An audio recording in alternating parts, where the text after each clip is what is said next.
Hey guys, it's me again, Teacher Collins from High Owl Star. Today, we're going to learn about actions, also known as doing words. Let's start.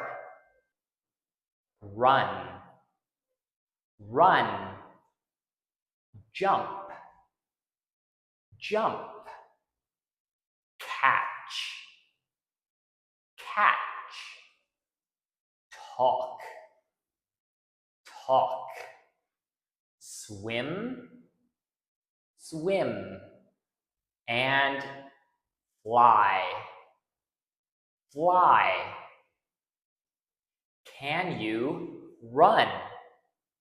Yes, I can. Or, no, I can't. Can you jump? Yes, I can. Or, no, I can't.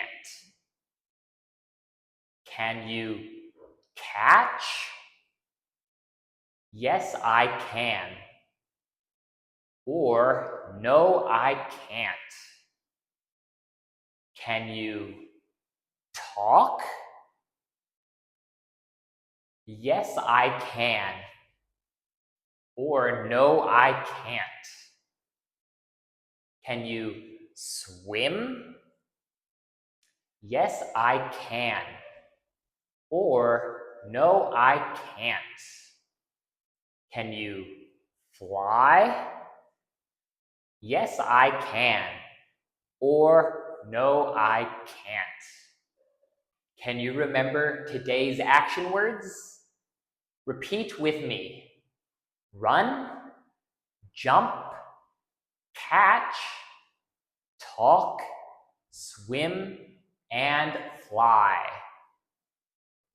Keep studying English, and I'll see you next lesson.